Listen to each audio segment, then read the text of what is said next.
Hello, everyone. Welcome to the Everything Dodgeball podcast. I'm your host, Stefan Leitinger, and this is the second part of my conversation with Ryan. So, if you haven't checked out the first one, I would recommend you do this first. And if you have, let's get right into it.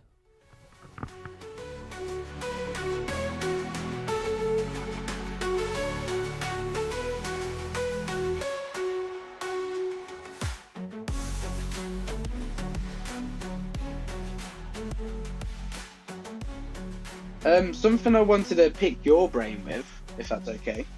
Yeah. Because obviously a few years ago, a fair few years ago now, we went from a dinosaur age of three ball, big dodgeballs into the implementation of five balls with the smaller ball. And obviously I've got my perspective and sort of like the view of what happened in the UK in terms of how we went to the smaller ball and how we went to more. But I've never really sort of asked or got a understanding of what it was like in Austria because obviously a naturally smaller player base, the league probably wasn't as structured back then. So yeah, I just wanted to know like how your sort of like transition into five ball and smaller balls all happened.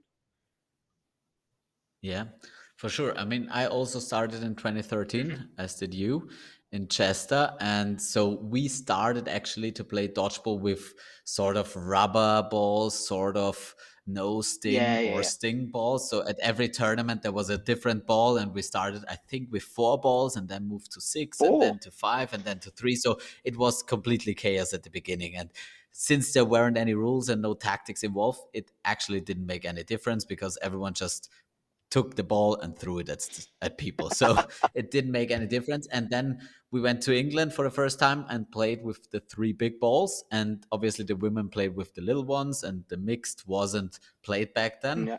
I think in Chester there was no No. mixed.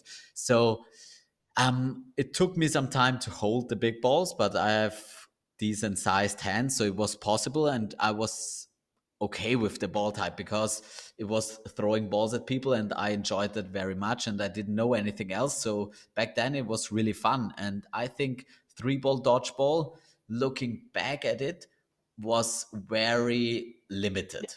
Just it was just a limited game. But I think at the highest level, like watching England and Scotland play three ball dodgeball was still a crazy good Hmm. game. And I think it was better than people would, like looking back on it now, give it credit for, because I think three ball dodgeball at the highest level was fun. It was dynamic, it was fast. There were great catches. There was a lot of really good precision with the throwing, and also there needed to be a little bit more creativity to sometimes make hits because it was harder with that Yeah, yeah. ball. And I think it was absolutely unwatchable to do the rollback thing and sort of put the players who were up a few people under pressure with that. That was just I mean, looking back on it, back then it made sense, and we were like, you could do that, and it was tactical. And as I said before, play to the tactics. So it was definitely the right thing to do. But still, as a competitive sport, it's just something you don't want to see anyone do. Just take time to roll a ball over a court. But I think, and I talked about it a little with Josh, it was more of a single players game again Yeah, because yeah, you yeah. had three balls. So people in the middle didn't do anything except for try to go for catches, Mm. basically.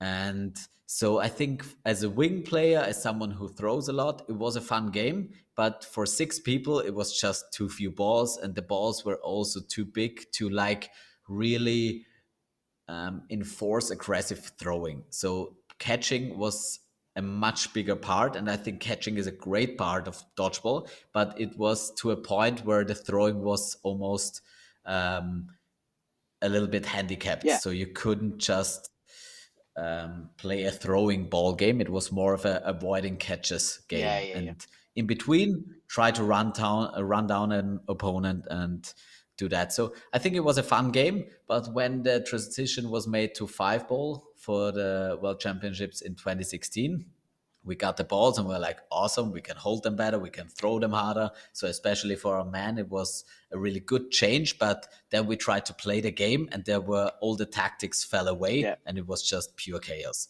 So the first few sessions we were like, okay, what the hell is this? You can't do a structured sport out of this. This is just randomly throwing balls at people.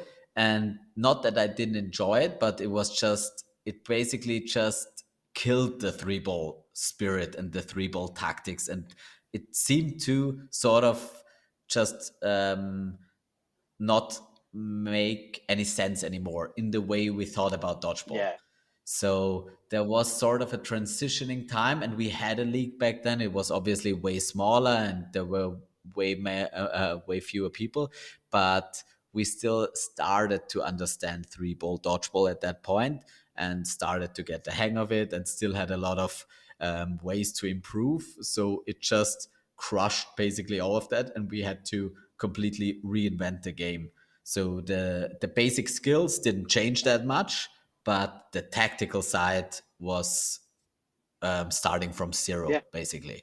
And I think it took a long time to get back to the level that three ball dodgeball already was yeah, on.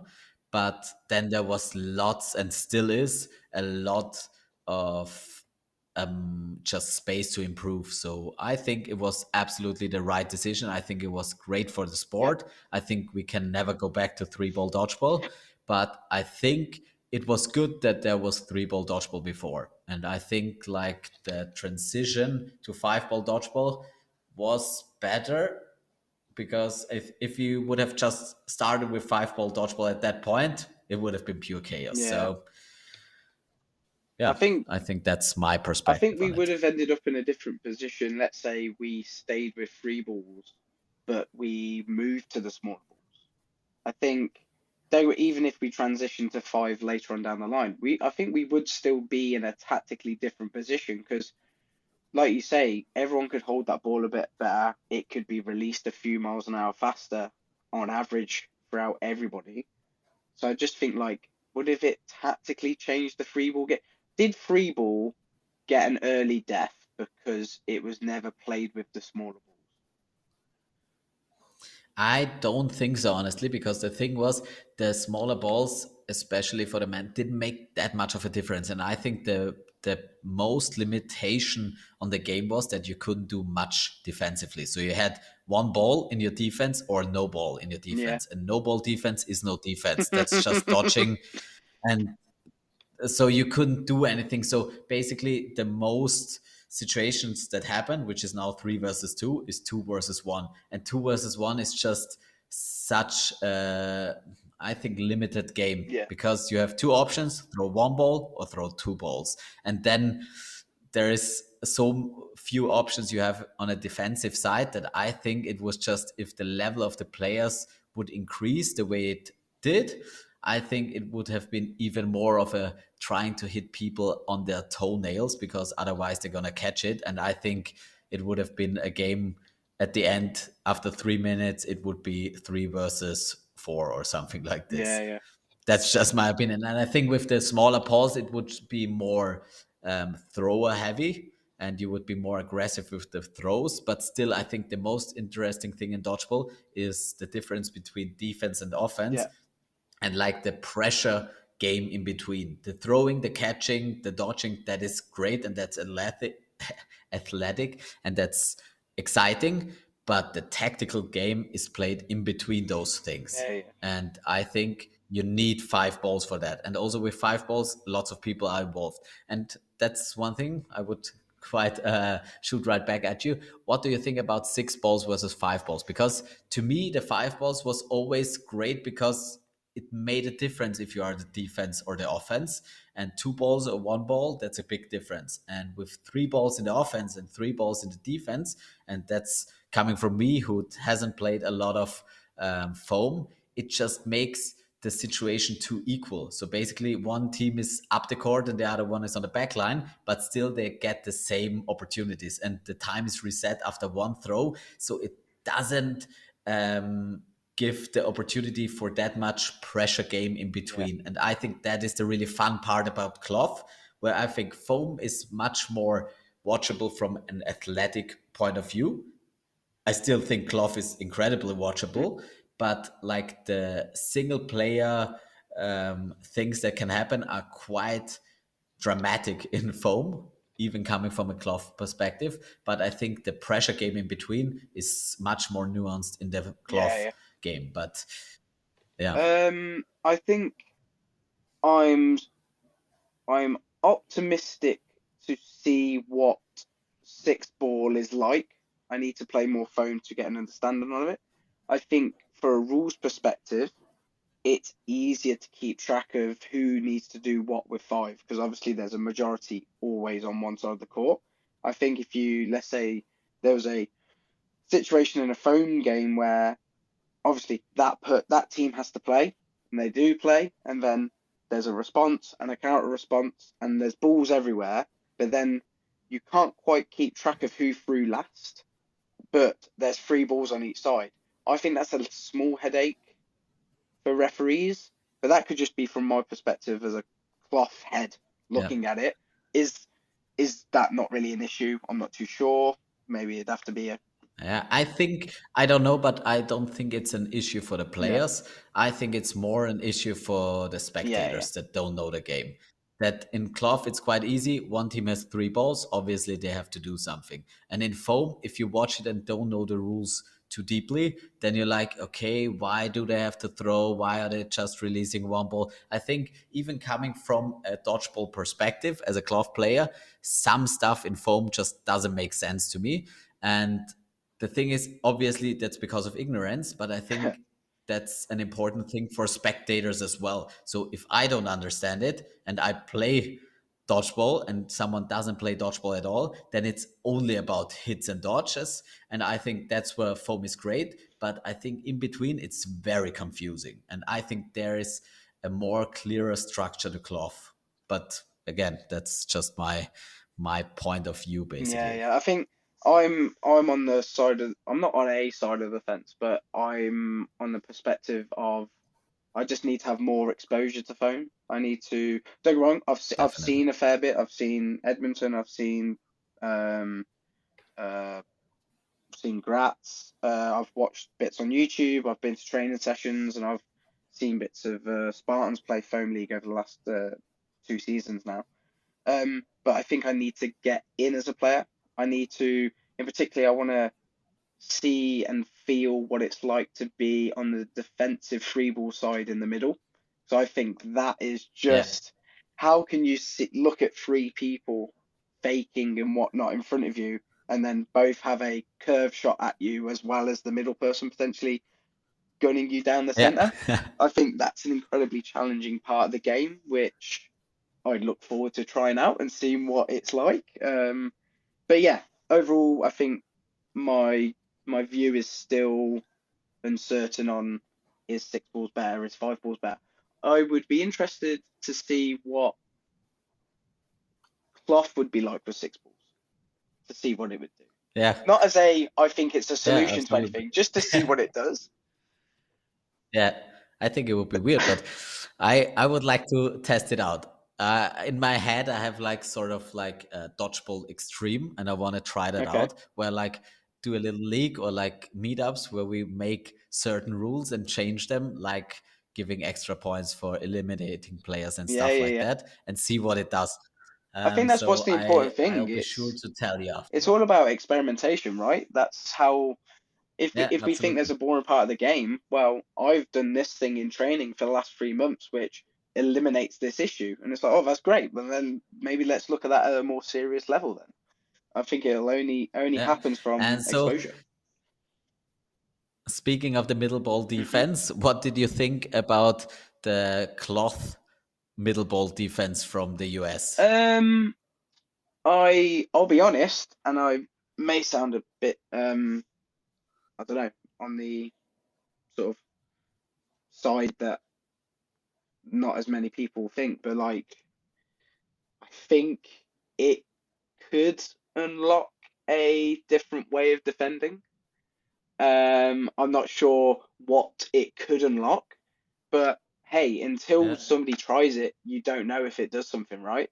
I mean, they could have been Yeah, playing their training sessions doing that, and it brings one outcome, but you bring it to an international stage and you're against a nation that's never seen it before. How do they resolve it?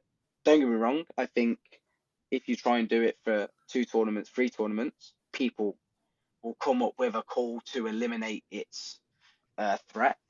But to literally throw something like that in at a tournament and maybe only use it like a handful of times, it just puts people on edge. Like, what are they actually doing? Like I remember the Italian train in freeball. Do you remember that? When one guy was holding the yeah, ball and everybody would line up behind him. And it's like yeah, that is sort of like an incredibly sort of like I don't know, confusing thing to look at as a player. Like if I'm playing at one and six is holding a ball with everybody standing behind him. Yeah, I don't really have a shot. I'm hoping my other guy has a cross court to sort of like hit somebody out. And it's just yeah. like until teams or individuals bring in these I've never seen that before sort of moment, you never really know what it's going to do. And so yeah, my I never really came across it because I was never fortunate enough to get on court for the semi-final game against the US. But the little brief moments that I saw of it, I thought it was cool. I thought it was interesting. It's a different way of going about something. Did it work?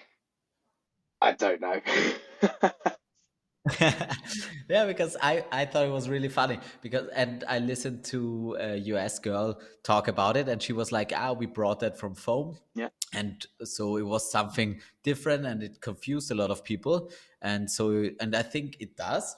And for me personally, I was like, okay, that's interesting. I've seen it before. Some people tried it before, and I think we experimented with it as well. But the thing is, I don't think it works that well. Or if it, sorry, if you try to do it, you have to do something with it. Just holding the ball in the middle just gives the aggressive side so much more yeah, yeah. options, in my opinion. So I really enjoyed it when the opponents did that. I was like, okay, if you are in the middle and I throw from the wings at you, there is no way you can see No, anything. And so we either decided to take out a wing with no pressure at all, or we just decided to take out that player with a wing shot, and there's basically nothing you no. can do against that. So I think if you want to do it, and maybe there is a place for it, you have to just be more creative and Yeah, think defensively different, like the way you did a lot of times, where you like sort of made a much more aggressive defense, and some players like copied that from you, where you like really went yeah. The one ball into the charge. opponents and tried to pressure them. Exactly, yeah. So, and there are always, if you do something like that, there are answers Mm, for that as well. So I think this is something where the answer already exists, like the middle ball defense. There is an yeah, answer, but there is not yet like a question, basically. So I think it's something they tried from foam and they had their reasons probably, but I don't think it works. But I think it might work, and I think it's interesting to see stuff like that and experience different styles and experiment with them, because maybe there is a solution, or maybe you can balance it and sometimes do that, because I think a one ball defense is something really, really difficult, and that's why peoples and nations try not to throw away their fourth ball, because it puts you in a really awful spot. And it was fun to see like Australia don't give a damn about that at no, all and just try to hit someone out with their fourth ball. And it's like really funny to see European nations, and I include myself in that, because Wales did it with us as well in the first few sets, where they just were so nonchalant about throwing away their fourth yeah, ball that they caught us off guard sometimes. But I think over a game it doesn't work. But if you make it sometimes and put that in your strategy and balance it out, it might be a really effective tool sometimes. And I think that's where the next step of Cloth yeah, is, because at the moment we're like figured out the baseline. And I think that's what gave us the success we had, that we are like, we have developed our basic skills to a certain level that is internationally really good. And we've developed a tactic basically to a place where at the moment there is an answer to every hmm question.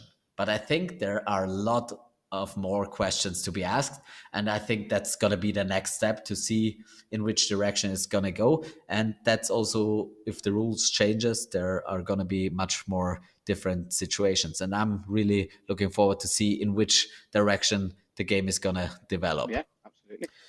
But if you have anything to say on that, do. But otherwise, I would go into another topic No, with carry you, on. and I think that is something you are quite good to talk about because you've been in the sport for a long time. How old are you now, I am Brian? a uh, ripe old age of 31. Okay, so you're still young. Compared to So you, I'm yeah. 33 now. Yeah, and the thing is, it doesn't get easier. No. I think dodgeball is a sport that needs you to be really athletic and really fast, and it puts a lot of strain on your body. So I think it's also like people like you and me who've been in this sport for a long time and shown that you can play it to a proficient level until at least until now. But I think it takes a lot of work to go there, and I think over the last few years, our team, the Austrian Eagles, have gotten much older. And so we've seen lots of injuries and an increase of injuries and an increase of tiny little aches and stuff like that. And I myself had a few injuries, nothing too dramatic, but still, dodgeball is a sport that puts a lot of strain on your body, and it's very intensive. It's very the workload is basically really big for such a tournament where you have lots of games and not a lot of time to recover because it's not that professional. So I think what I want to talk to you about is a little bit of the fitness aspect of it, and like what do you need to do to get yourself into the shape for dodgeball and to sustain the sport on that level for a long time. What do you think? Um, so something that I have always wanted to, um, something that I've always wanted my body to be able to do is just be as durable as possible.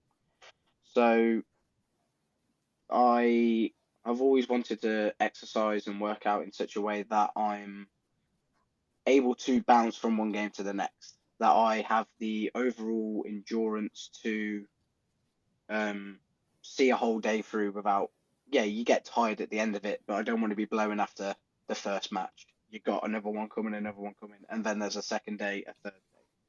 So for me, it's been about being durable and just having that strong baseline sort of a level of endurance. Like I think if you looked at me up and down, physically, I am different to you. You are very you're you're pleasing on the eye is how I'm probably going to say it. Yeah, Oh, you've got a Ryan. very good That's why we can't have video on that shit. you've got a very good sort of like bodybuilder esque sort of physique that you've got.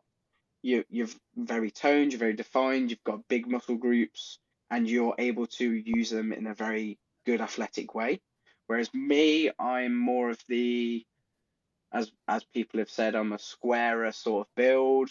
I hold on to a little bit more weight in terms of like a bit of fat around the sort of like the waistline and things like that.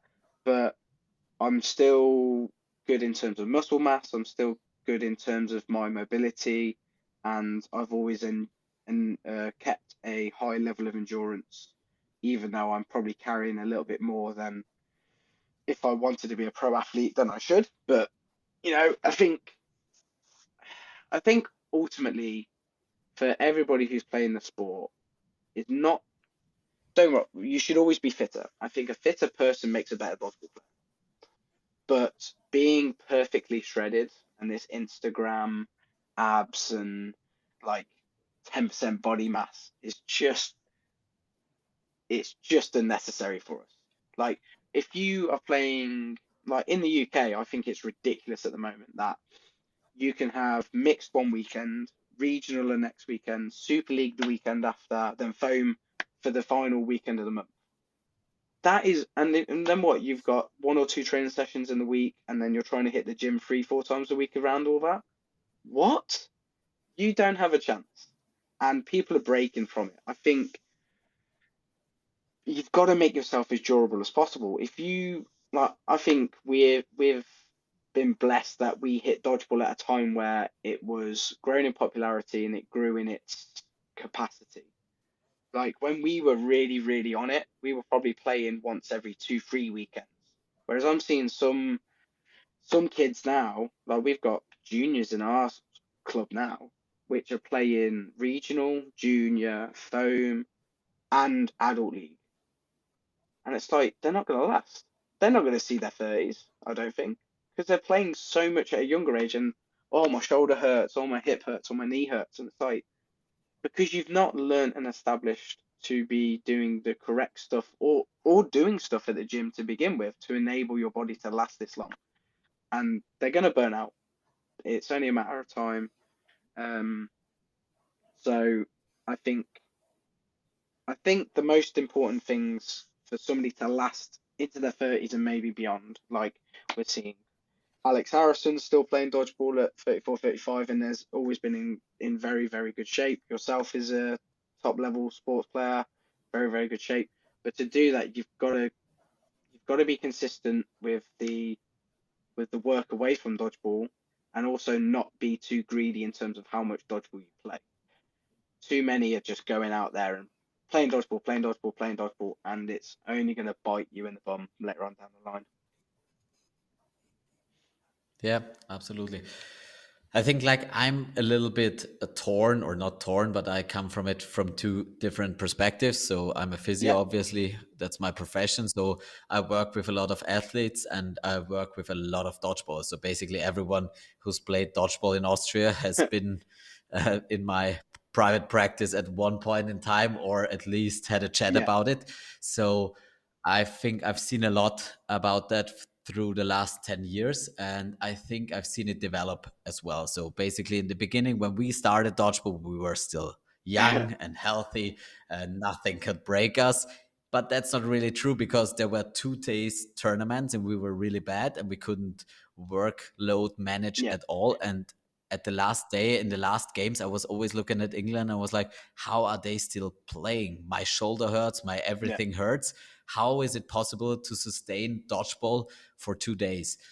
And I think there are many aspects to that. And one is definitely the physical aspect, where you're like, you have to train to be ready for that. And strength is one thing, and strength is always good. And for your joints, there is a lot of training you have to do specifically for your shoulder and your hips and your spine and stuff that gets really a lot of work from dodgeball and from throwing so hard for such a high volume and frequency. I think, like in baseball, you have a pitch count and you throw 100 times with full intensity at most, and then you have a day off or something. But in dodgeball, no one knows how often no, they throw. So basically, there are no 70% throws. If I throw 90% yeah, or up, basically. So throughout the weekend, who knows how often I have to do that, and the throwing motion. And I think everyone who has played dodgeball for the first time, or for the first time in a long time, and had that kind of muscle soreness, can appreciate how much strain dodgeball and the throwing motion actually put on your body. And as you said, to sustain that over a long period of time, there are a lot of factors that have to be right, basically, and that you have to keep in mind and that you have to be very conscious about. So I went into dodgeball without any knowledge at all. Whether it was from physics, I was starting to study sports science, so I didn't know anything at that time. I was fit. I have been training my whole life. I have been in some sort of professional sport or amateur professional sport or another my whole life. So I was like used to training and playing and stuff, and not giving it any second thought. But as you said, dodgeball was quite different back then, and we played every other weekend. Maybe there was a league, maybe there was a tournament, and then you were dead for half a week, and then maybe 2 months later you played again. And trainings were like really unregular in Austria, at least. So it was really different. The workload was much different, and also the tournaments were really intense, where you had a lot of games in 2 days, basically. So that wasn't sustainable. But then it started to get more popular, more professional, even in Austria. And now we have 2 or 3 trainings a week, and we have league on Sunday, maybe Saturdays and Sunday. So that's really a lot of abuse on the body, Yeah, basically. And lots of players just kept playing the way they have always did. They played in training and threw their shoulder out, and played on the weekend and threw their shoulder out until it broke. And basically, a lot of players learned how to load manage through their injuries. And so I was always very conscious about it because it's my profession. So I really always try to keep my body in shape, try to get my flexibility, my mobility routines in, try to do my training, try to do my cardio. And I've seen as I get older, it's way more important. And me and Andy, we have always been the oldest people on our team, at least on the men's side. So we had to outwork everyone in order to still keep up. And so we like put the level of our training for the whole team, and basically for everyone in the squad, to quite a high level. And it took a long time for other people to get to that level. And I think through COVID and through getting older, lots of people adapted. And I think now was the first world championships where really pretty much everyone on our squad was training properly for dodgeball. So they were hitting the gym, they were doing cardio and training stuff, except apart from dodgeball. And that was really the first time everyone was doing that consistently. And I think that made a huge difference, because this was a 6 days yeah, tournament. And if you have more player depth, you don't need to abuse your body that much. So nations that aren't at the top have it much harder than nations at the top, I think. But still, the mentality of players to just want to play ball is something that has to change in order to get the sport to the next level. Because the way it's now, I can't handle more than 2 trainings a week if I want to play on yeah. Sunday. No, you I shouldn't. can't. A dodgeball training. So I don't. So for the World Cup, basically what I did for half a year was running twice a week, hitting the gym twice a week, playing dodgeball Mm, twice a week, and doing some sort of mobility or regenerative stuff yeah, in between. And that's what I've been doing for half a year to a year. And that's what really made it possible for me to play 40-minute games in the finals and on the last day of the tournament. But still, it took a toll. And even my preparation was probably one of the best in our teams. And still, it was after such a tournament, I'm broken and I need at least 1 month of regeneration or more for certain body parts to get back at it. And I think that's something we can really teach to the younger generation, that it's important to start off more professional, because as you said, the workload and the possibilities for players now are just much more than they were back then. So I see it with our young guys who are 15 or 14, and they want to play dodgeball every day. They go to 4 or 5 trainings a week and want to play every game on Sunday, which their body can sustain at the moment. But I see also yeah, yeah, yeah. injuries in those 15-year-old people. And that's not something that I want. As a professional, it's nice. It keeps my practice full, but but it's really important that the more the sport grows into a more professional Yeah. direction, that that part as well gets more It's recognized. I think I've always been under the opinion of, like, people want to get fitter for dodgeball, right? Everyone goes, oh, I want to get better, so what do I need to do in the gym? Well, I my opinion is, if you're not somebody who naturally enjoys or knows what they're doing in the gym, don't think you have to go and do specific stuff to get better at dodgeball. Find something else away from dodgeball that you enjoy doing that gets you fitter, that makes you better at dodgeball. Too many people think, I'm going to do this push pull legs program for 8 weeks in the gym, and that's going to make me stronger and it's going to make me better for dodgeball. And 3 weeks in, they give up because they don't enjoy it. Don't don't slave away trying to get fitter for a game that we don't get paid to do. Go and go and enjoy fitness. Go and be fitter, which is only going to be beneficial for your life overall. And then a byproduct is you're better at dodgeball as well, and you're more durable and sustainable in the sport. Yeah, just don't think it's the be all and end all. Don't get me wrong. we are people that have been at top of the game and have been able to sustain that for a long period of time. But I don't think it's come from us die-harding our fitness path for the sport. We're just people who have enjoyed fitness and tweaked it in such a way that focuses on dodgeball from time to time at certain times of the year to get our best out. But enjoy being fit. Enjoy what makes you active, because what happens one day when dodgeball stops? And what, you're just gonna stop being fit, and then before you know it, your knees are bad, your hips are bad, you can't run that far anymore. No, enjoy it. Yeah, you've only got one body, you might as well just try and keep it in its best possible way throughout your Yeah, that's really very well put, I would say. And also from a professional side, that's a really good point. Because you see NBA players like Dirk Nowitzki, they can't walk after life. they're 40 and they're broken down, but they got paid millions to do that. So they made the trade off, and Yeah. that's fine. And if you consciously decide to do that, that's a perfectly reasonable thing to do. But for dodgeball at the moment, it makes no sense at all. And it's a really good point that you say, think about fitness as something you might enjoy. And as you said, the most important thing about fitness is that you do it on a consistent basis. And what you do doesn't really matter that much. Obviously, if you have specific injuries or specific stuff that you need to target, talk to a professional, a physio or someone like that, and work on that. But try to integrate it into your fitness routine. And that's a really important part, because you're gonna enjoy dodgeball much longer and much more if you are physically healthy.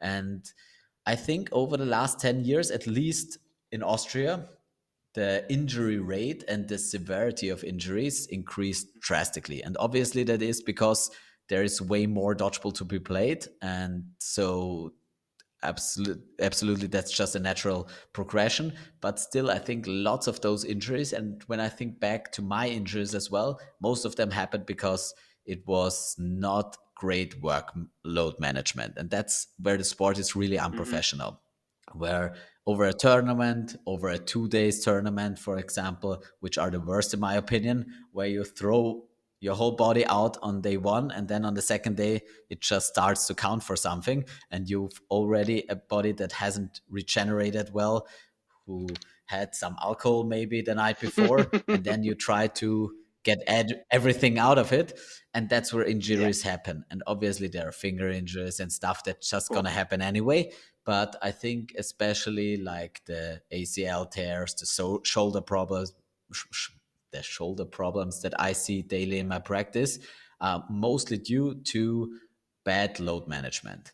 And that is something where I also advise people, and this is medical advice. So if you have any problems, please consult a doctor or a physio or someone who you get to pay for it. So basically, what I just say as a personal advice is, if you start feeling some sort of ache, really give it some focus in dodgeball, because little aches tend to get Mm. bigger. And the problem with dodgeball is that you always have to put in 100% of intensity. So if you have a tiny ache and you go running, you can go a little bit slower, you go a little bit shorter. But with dodgeball, you really can. So if you play dodgeball, it's going to be at 100%. And if your body isn't at 100%, something's going to Yeah, break. And that is something I would really advise anyone: give your body something else to do. As Ryan said, some sort of fitness routine where you say, I'm going to lay off dodgeball for a few weeks or a few days or whatever, and try to get my body back into shape, but still do something, and something where I can modulate the intensity and the workload. And then when I'm ready again, I'm going to play dodgeball. And if I want to still play dodgeball, then work on some certain skills, some certain aspects, but don't play dodgeball, because playing dodgeball not 100% fit is just yeah. disaster in the You're making. kind of like always dreading what you're gonna feel like afterwards, right? It's like, oh, I'm gonna start playing Yeah, this, and I know my shoulder's got a little bit of a thing. Oh, what's it gonna feel like afterwards? It's just never worth it. Like, dodgeball's not going anywhere. yeah, You can rest a couple of weeks. You can maybe dial it back on the dodgeball and focus in the gym so you're recovering that injury. Don't just think every single minute of dodgeball has to be played, because just doesn't. Nobody's going to remember that Open that you came third place in. No one's going to remember that. Like I've made my personal opinion for international dodgeball, I'm not a fan of NECs, WECs, and CECs. I think it's adding more congestion. I sound like a professional football player here. It's adding more congestion into a dodgeball calendar that do we necessarily what does I kind of get it for the if we went to a Worlds and Euros where you had to qualify, I get it then because it allows the smaller nations more opportunity to play dodgeball.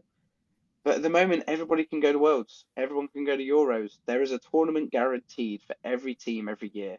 Why are we adding more congestion into that where it doesn't mean and does it go to the world rankings? I don't think it adds anything.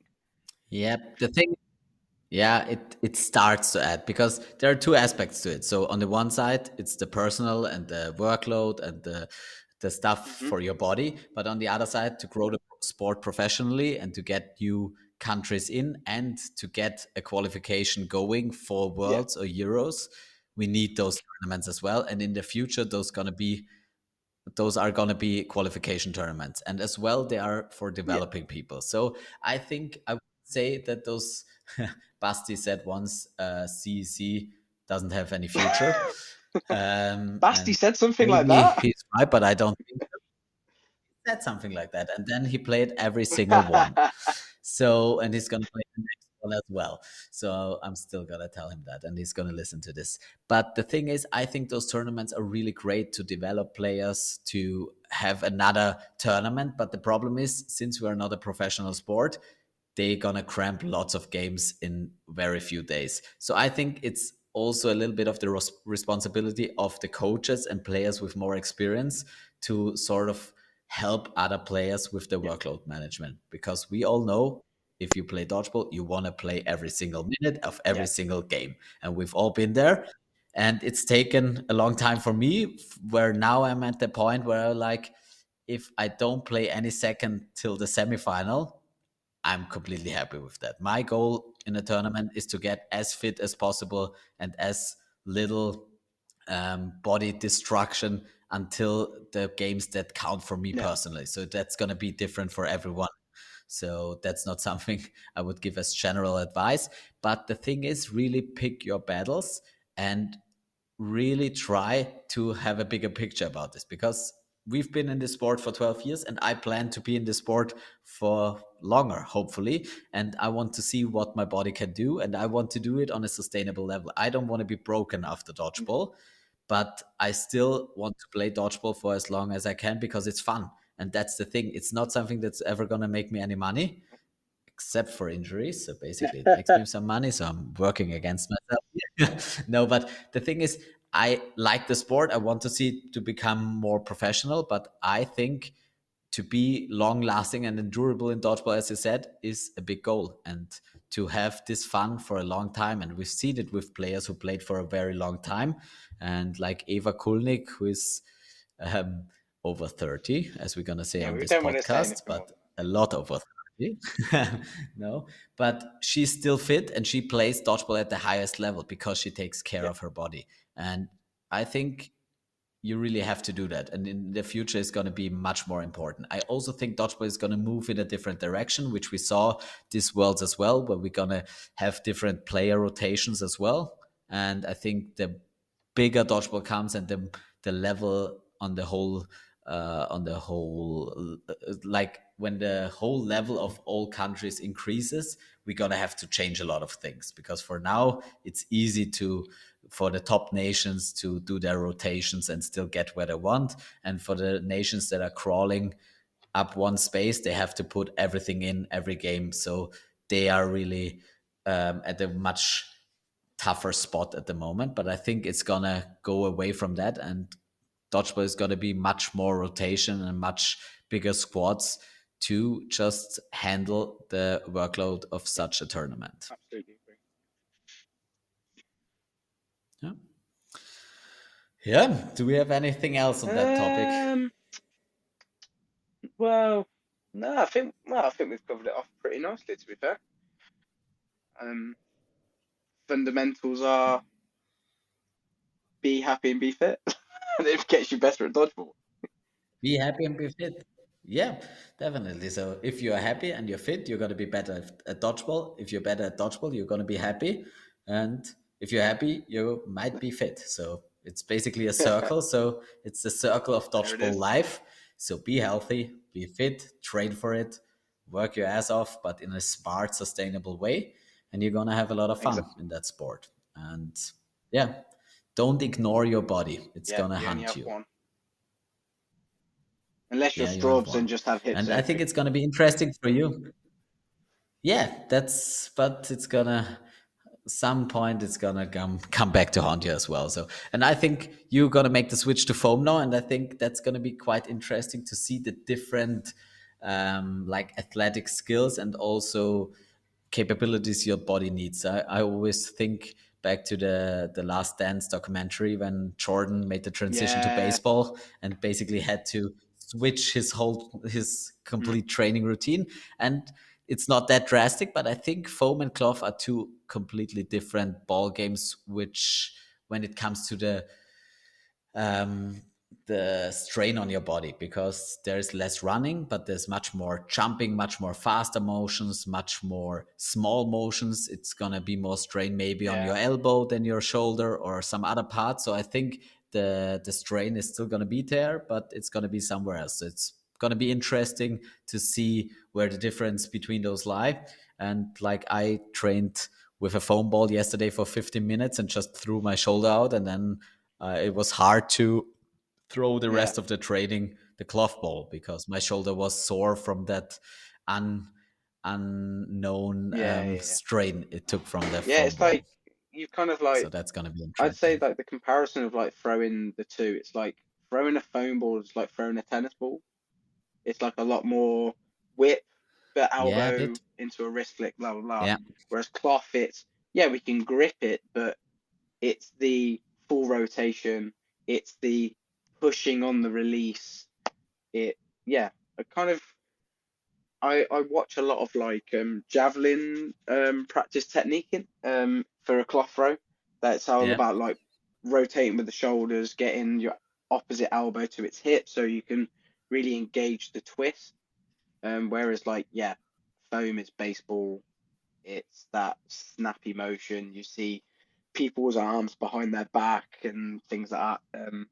So like yeah, you say, it's I think I've lasted well in cloth with the throw. Don't get me wrong, I'm never been a 70-mile-an-hour power cannon or whatever. I don't have the long levers for it, but to be able to throw for a good standard for that long, I think has been pretty good. We'll see how foam transition goes. Like you say, is the focus going to go somewhere else? I think it will. Will it be my elbow? Most likely. yeah. Um, but yeah, it's all about exposing yourself to something new, isn't it? And seeing what works and seeing what doesn't. Yeah, and if it's still Uh, fun, the most important thing, it has to be fun and it has to be sustainable. Yeah, I'm really interested in how your throw looks in a foam game because I throw completely different when I throw yeah, the foam ball. I still have quite a good throw with it, but it's just a completely different motion and I feel it in completely different areas of the body. And yeah, my shoulder, I've trained my shoulder for the last 15 years because there were lots of people who were like, dodgeball, you can't sustain dodgeball for long. You're gonna fuck up your shoulder. And I was like, I don't yeah, think so. And I think I've proven, and lots of people have, that if you really take care of your shoulder and take care of how you throw, like your throwing kinematics and your mechanics and your musculature, then you can yeah, sustain it for a long time. And I would say I'm a top thrower. I'm not like a cannon like Max Metz or like a Giselli, but I would say my throw is absolutely on a top level, and I've sustained that for a long time. And I think without injuring my shoulder to an extent where it's gonna hurt me later on. And I had some shoulder problems obviously along the way. I think everyone will have them at some point, but the severity is a very big important point. And I think with the foam ball, it's gonna be very different. And I'm also gonna try it out and see okay, what it needs to throw a foam ball for a 10-minute set where you're all alone and have to throw hundreds of times. Yeah, You it's going to got a be smaller interesting, ball I to think. hide behind. I know you're a very good blocker in the corner, but I don't think you're going to get that as much Yeah, in the that's foam situation. yeah, that's gonna be interesting because that was the one thing like at the Atlantic Cup where I was like in Austria, I was still a good blocker with a foam ball, and then they threw their Yeah. curves, and I was like, okay, I'm not a good blocker in this game. So but I think if you're a good blocker in foam, you can translate a lot Yeah. of that into cloth. And I think also that's one thing I'm gonna be looking into is like what you can get out of foam for cloth. So we all saw the US guys and the Australian guys and the Canadian guys, how their foam background transfers to cloth and makes them so fast at certain Yeah. stuff that we aren't. And I think there is lots of stuff we can take from that and improve our individual ability and make the cloth game even I more think exciting. the overall level of agility should improve because you have to be a lot more Yeah, like snappy, explosive movements to survive in foam because you have to react to a ball very quickly. Whereas I think, and in particular in the UK, I think the cloth player base has become quite a static, catch heavy sort of player base. And I think maybe yeah, is that to the detriment of how we've been playing at international level, apart from Northern Ireland, who are a very agile team. So is foam only going to help us become more agile down the line? I would like to think it will, but I think it yeah. I think so requires too. everybody to get on board with it. Whereas I think at the moment there's people who are really engaging with foam in the UK, but then there's some that are like die hard. Cloth is the only way sort of thing, and takes a lot of sort of energy for them to change their mind. So hopefully, the more people that play foam, even just like a half hour in training every other week, the more they can understand that their bodies can do things a little bit differently. Therefore, in cloth, they can move that a little bit better. Yeah, Absolutely. I think it's just going to add to the whole spectrum of dodgeball. And at the end of the day, it's throwing balls at people. And I think everyone who plays dodgeball at any level is going to enjoy that. And whether you can throw one ball better or dodgeball one ball better, at the end of the day, it's not going to make any difference. And you're going to find the variation yeah, that suits you best. But we don't have to be against the other ones because there is enough yeah, space for everyone. And I think if there was only one, it wouldn't matter which one it was. We would all exactly. play Yeah, it and love it. So since there is a lot of variation, we have to die on our own hill and defend it at all costs. I think that's just a part of the way it is. society is at the moment, and I hope we can break that up a little because that's just completely stupid. And if we can look beyond our little world, I think there is a lot out there, and there's a lot of good things to learn and some fun to be had. So looking forward to your new Yeah, career as a foam newbie. yeah. That's going to be fun. And that's always a very humbling experience. And I think that's quite nice as well. If you've come from the top and have to try something new, but you know you have the skills, you have like the mentality and lots of experience, and you bring it to the game, you're still going to need some time to adapt to the new playing style. But I think it's going to be beneficial for everyone. So I hope we'll still see No, you yeah, no. around. As I say, I know I certainly will. the aim is to give international foam a go. As I say, I'm going to England Open trials shortly.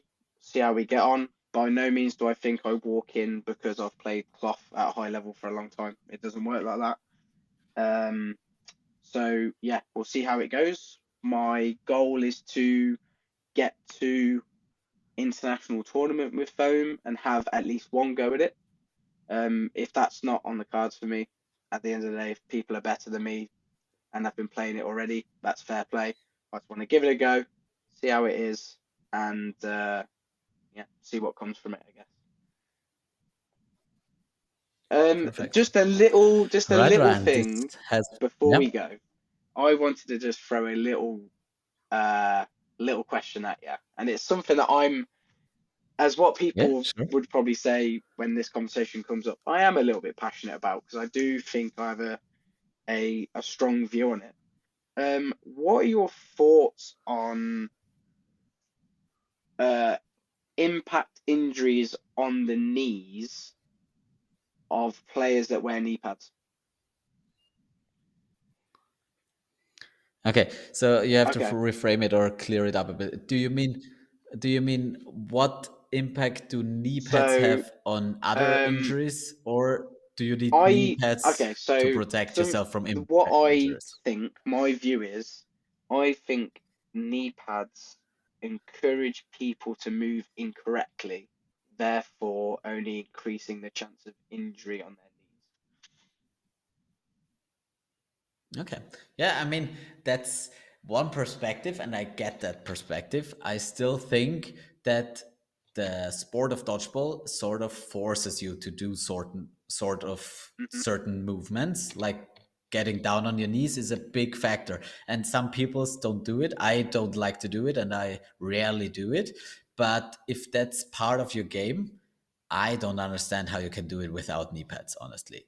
I've seen, I think only the English people do it, and Brad and you are like the biggest proponents of that sort of stuff. I don't get it at all. I wear knee pads because sometimes I fall on my knees, or sometimes the situation Mm, forces me to my knees, and then I'm just so happy that they are there. And for the longest of times, I've had two knee pads that's over each other so incredible. that my knees, my yeah, and the thing is, I don't like it because it like hinders my Yeah. agility a little bit. Not really, but I don't really like it. So now the new knee pads I have are much better. So their gel is much better. So it's enough Okay. with one knee pad. But honestly, without knee pads, I don't know how you do it. And I think you have certainly a sort of agility and athleticism where you get away with it. And your body is built a little different, to be honest. Like you have, like the way you move, I Yeah. Yeah. couldn't. I couldn't. I just couldn't. And so I really need those knee pads to protect myself. And otherwise, I've sometimes played without them when I forgot them, and I just do Yeah. stuff that Okay. hurts my knees. So I think it's, if you can do without them, it's awesome. And maybe I've seen some players play without knee pads, but it reduces their Yeah. movement capabilities, and they just don't go on their knees, and that just hurts them as a player. And some players like you or Brad who have done without them Mm, quite successfully, and I don't get it. And I think you can get used to it. It's like shin conditioning. You can also condition your knees to take certain impacts and like just kneel down and be fine with it. And obviously, you learn sort of a motor skill how to kneel down and be yeah. not as aggressive on the touchdown, basically. But if you haven't learned that, I would highly Mm, recommend knee pads. And I do. I recommend knee pads to everyone because like sliding once on a court just burns up your knees and it's gonna ache for days. And just falling down on the wrong, I like once hit my patella just because I stumbled sort yeah. of on a court, and it just bruised up and it was achy for months because I had just ruptured a little Yeah. blood vessel there, and it just swole up, and some connective tissue was formed and stuff, and it was a problem for quite a while. So I'm Yeah. Okay. quite religious about knee pads, and I tell all my young players to wear knee pads as well, because the young players, maybe if they learn it from the very start on, and young people have different sort of Mm, sensitiveness in their knees as well, they can handle it. And maybe if they start from the beginning, they become like you.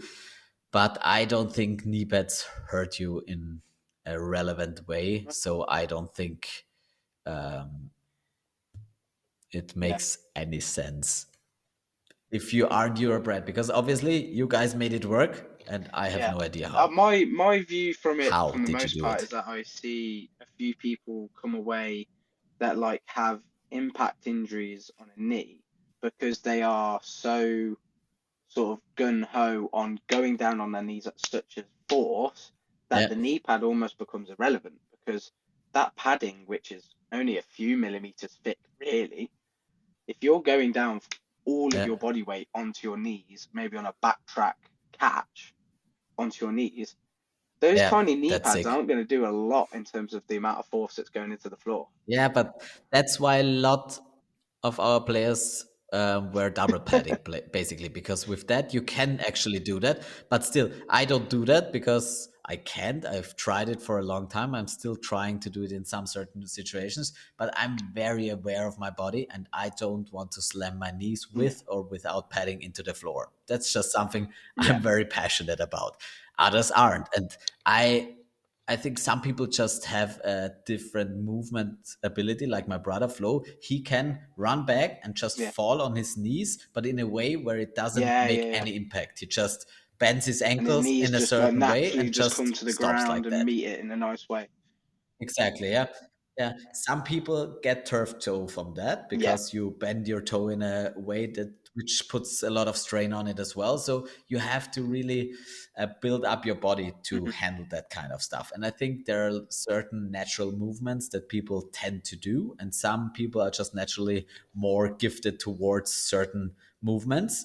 And if you lean into that, that is great, but also look at the other side where like your limitations are and protect yourself from them. And that's the way I've always looked at it. And that's why I wear knee pads, even though I go on my knees for like 10 times a Okay. tournament, Would maybe. you would And you that was say by it's mistake. possibly a benefit for all new players to the game rather than coming into a sports hall, oh, this is dodgeball, seeing everybody wearing knee pads and then being told straight out the gate, you must buy knee pads. Is it worth them potentially having 3 to 6 months getting into the game to understand how they can move and stuff? And then don't get me wrong, if they then go, oh yeah, I landed on my knee and that's a bit funny, I'll get knee pads. But they could get through that first phase and be absolutely fine with their knees. So would it only then naturally progress them without knee pads rather than potentially putting themselves in a box because they're wearing knee pads, they then only move a certain way. Yeah, I can certainly understand that argument. I still don't see why though, because I don't think there's any negative effect from knee pads. Obviously, you said maybe you move in certain ways and rely on those, and if they're not there or if they don't protect you well, you're gonna hurt yourself because of that, and that's definitely an aspect. But I think still the game of dodgeball, the way it's played right now, going to your knees in some sort of way is a big part of it. And I think if you limit yourself from that, you have to like compromise a lot. And I don't think that most players can do that. So if you take that part away from you, I think not many players can still play to the best of their abilities. And again, obviously, if the knee pads fail you or if you rely on them too Yeah, much, then it's gonna hurt you. But I think that's also something you're gonna learn. If it happens a few times, then you're gonna be more careful, or you're gonna add more yeah. layers, as some Okay. people do. So, or like Grilly in our middle, he has like knee pads that are made for Yeah, skaters I or saw something. that. That when he falls down from 2 meters, I couldn't play with that because, but if you have joints like him, Yeah, it doesn't hinder you. So basically, for me, it wouldn't work. But there have been a lot of different tries how to optimize for that. And I think the knee pads we are wearing at the moment are quite perfect for that. They are a very good in between a really good cushion, but also not yeah, limiting yeah, your flexibility too much.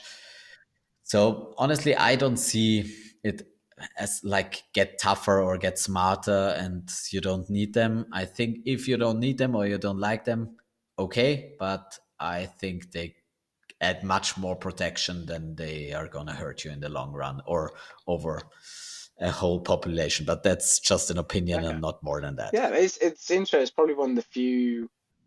There'd obviously be other things in the topic of dodgeball that we would be on different views on, and I think this is one of them. Yeah, okay. On that point, Go I'm on. gonna give you another one that I'd be interested in Yeah. hearing your perspective because I talked to Josh about it and we were on opposite Ooh. sides, and I want your opinion, which is headshots or the headshot Okay. rule. Um, the Talk to me overall, about the headshots. overriding view of headshots. Yeah. Okay. Yeah, and the rule, I especially the think rule.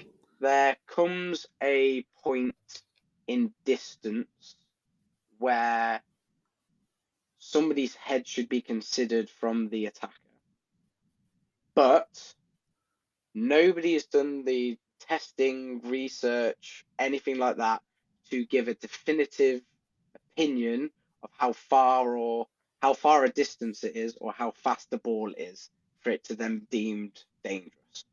So although I think we as and I think it's a bit of a almost a disrespect at times or like seemed as offensive to be hit in the face. So I think there's a as a community, as a growing sport, we should be careful in terms of like certain points not hitting somebody in the face. But I also think that there are certain aspects at times we are too cautious and we don't actually know the answers or know the research for what we're protecting from.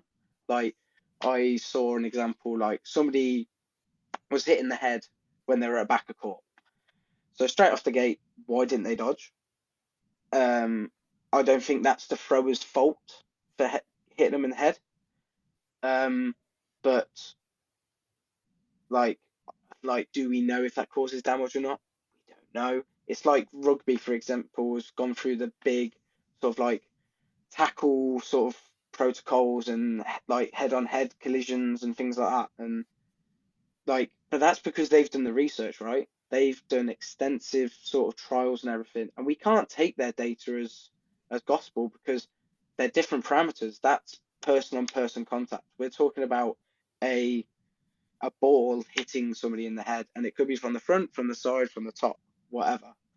So I don't think we can be too sort of critical um on like back of court headshots. I think that's absolutely fine.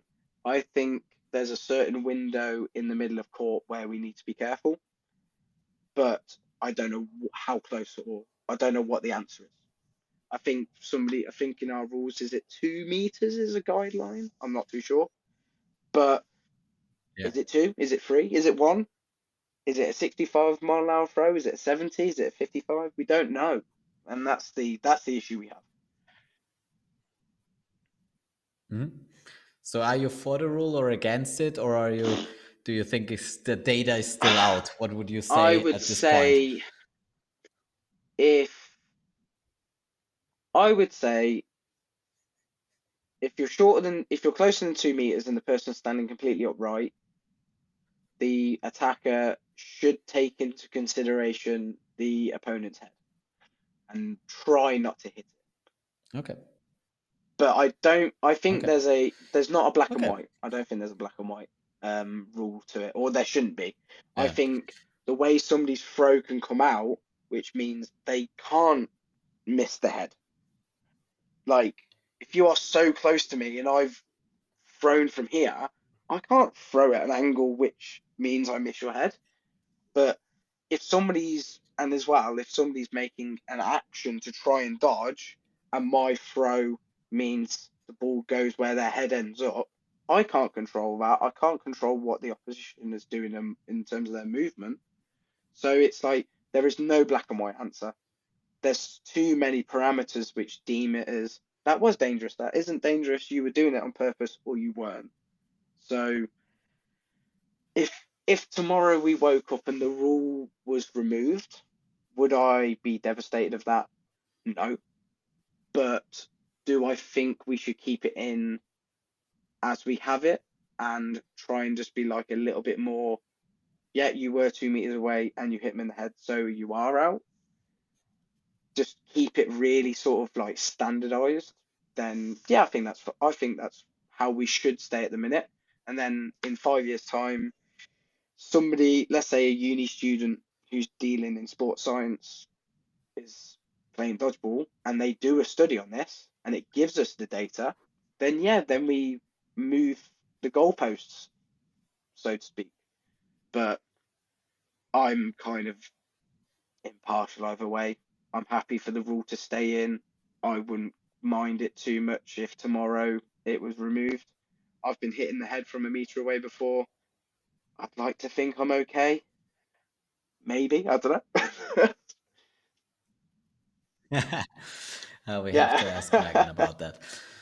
Okay, yeah, that's a fair enough answer, and I think that that sums it up quite nicely for me personally. Because as you said, it's not black and white, and the thing is, if the rule is written in a black and white way, then it's probably not a rule that's No. really good for the situation, because that situation can't be black and white. And if it's a black and white rule, or it has some certain specificities to it, then there is a lot of discretion up for the ref, and that means there's going to be a lot of different ways that rule is going to be applied, and that is for me a problem. So I come from the perspective that it's your like we play dodgeball. Our Yeah. aim is to hit an opponent on their body, and the face is a part of the body. And as you said, there is no data which says we shouldn't do it. And if there is, we have to think about the whole sport probably in a different way, because hitting the face is a part of the game and it's an aim of the game, sort of. So we can say we protect certain things because it makes sense from a medical standpoint or something, and I'm for that. But I think it's tough if we don't have the data and we impact the aim of the game in a certain part, that we don't like protect the wrong thing is maybe the wrong thing to say, but we Yeah. incentivize the wrong thing. Because for me, if you know, headshots aren't fun. I've gotten a Uh, few over my career, and they never no. taste really good. But sometimes they wake you up, and sometimes you respect someone for it.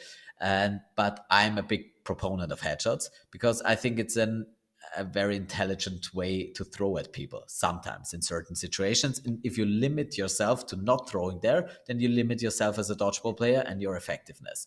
And I think the head is also a part of your body that is very easy to protect, that is very easy to move out of a throw, and you always Yeah. see the ball basically if it hits your head. So what I think is a thing which happens is on the baseline where you look somewhere else and a cross hits you in the face.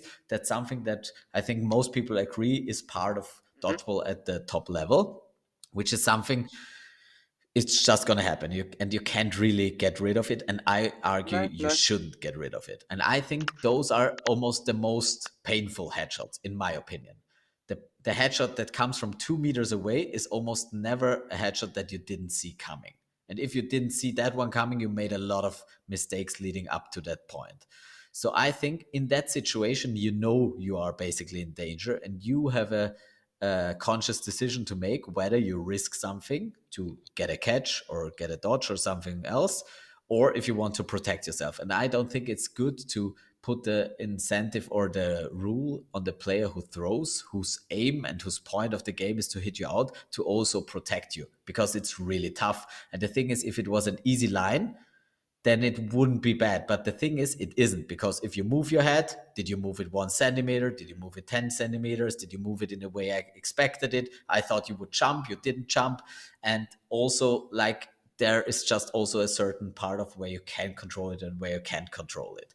And the thing is that if you say this rule is something that is unfair and unsafe, then it has to have a big impact. So you get a Mm. yellow card, you get a red card, which is something that really impacts the game gravely, for something that isn't proven to be bad, for something that can very widely be seen in different ways. And I think 10 refs would ref it differently in every situation. And I've been in certain situations where one ref would say, that was fine, that was 2.5 meters. And the other one was like, that was malicious intent. So I think it makes it very hard for the players, for the refs. And I think the easiest fix is that you protect yourself. And my line, where I draw the line, is where there is malicious intent. If someone comes up to you from your blind spot and hits you from 3 meters in the head and you couldn't see it coming, that's on Yeah. the player who made the attack, because there were lots of options for you that didn't make the throw any Yeah. less effective for you. So it didn't change your aim and didn't impact your freedom to make your objective.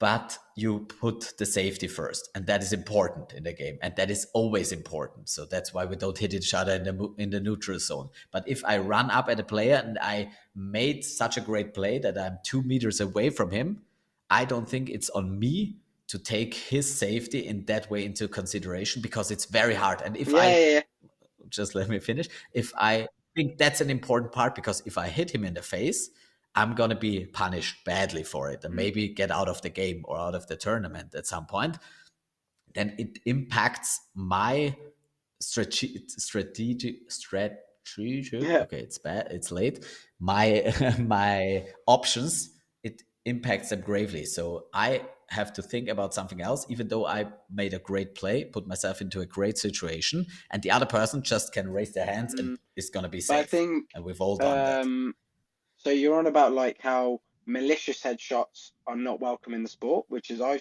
agree. But if you remove Yeah, the potential punishment for a close quarters headshot, would it then only not encourage, but would it then give people more free will to maybe go, yeah, I'm going to aim for his head this time because they know that there isn't a punishment potential lurking over their shoulder? maybe, but I mean, we haven't played that rule in the Austrian leagues basically ever. Or even if we play it, we don't enforce it, or Mm, I've seen it rarely enforced. And I'm someone who throws at heads, even in those situations sometimes, not with the aim of throwing a face in, but with the aim of not getting caught. Like when I run at Murphy and he's 3 meters away from me and he's going to jump, mm, I'm not going to throw at his chest because that's where he's going to catch the ball. I'm not going to throw at his feet because they are yeah, not going to be there in that moment. So I'm going to throw high. If I hit him on the shoulder or the face, I don't particularly care.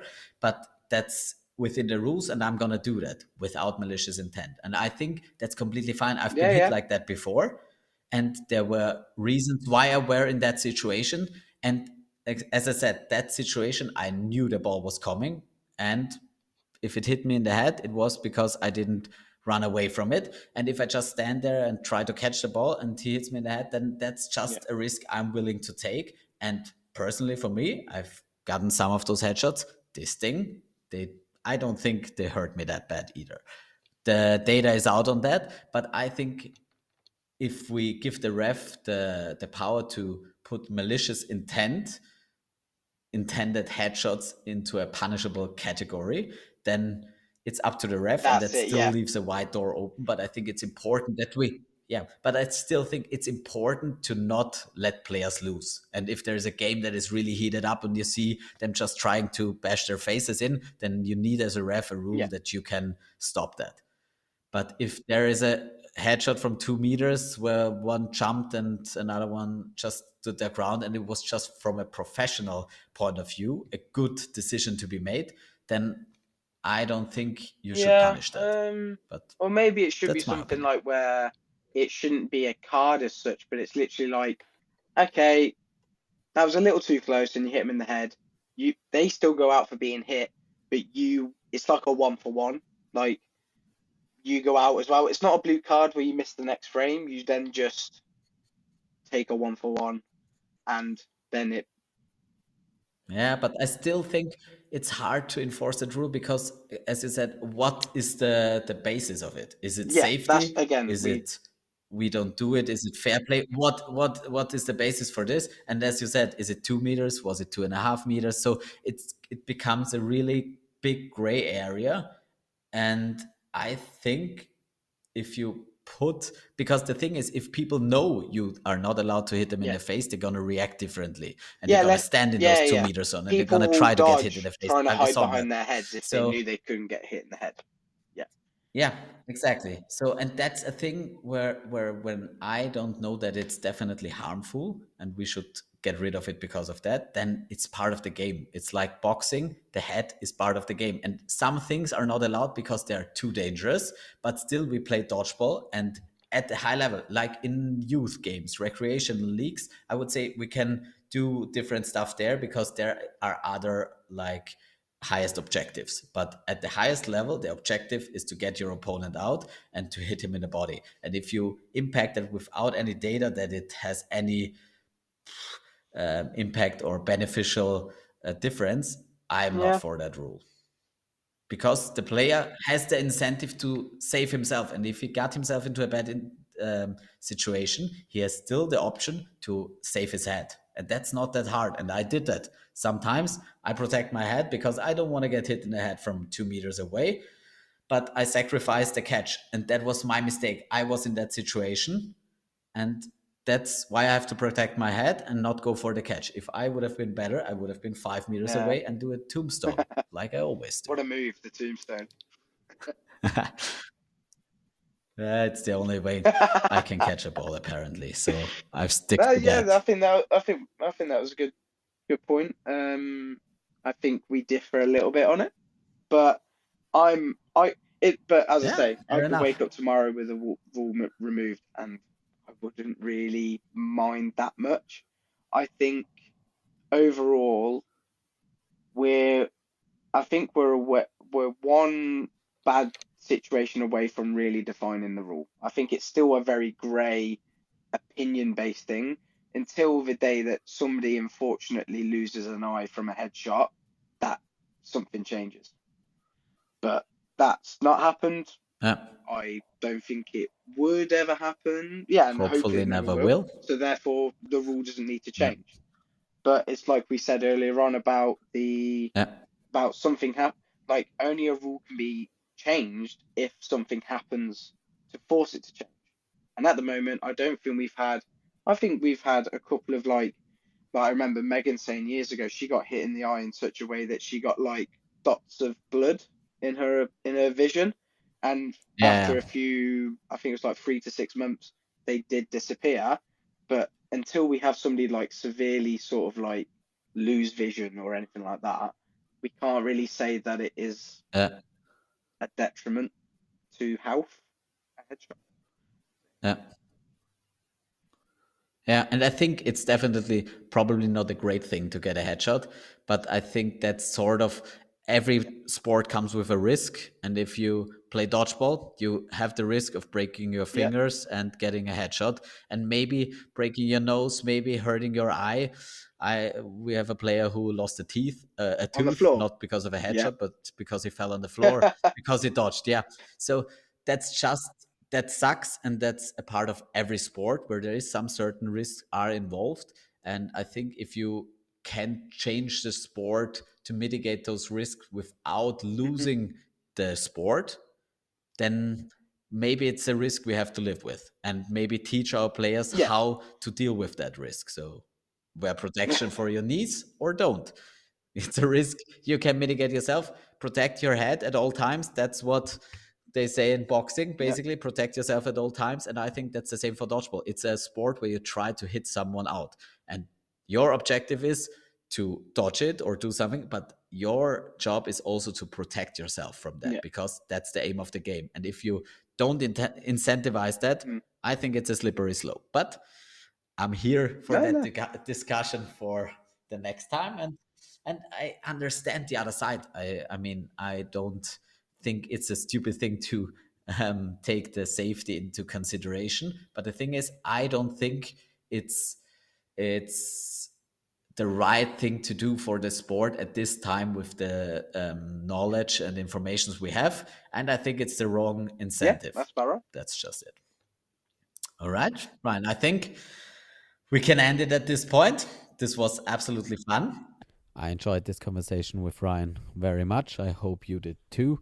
And as I said before, if you have any questions, any topics, any critique or feedback, please leave it in the comments below.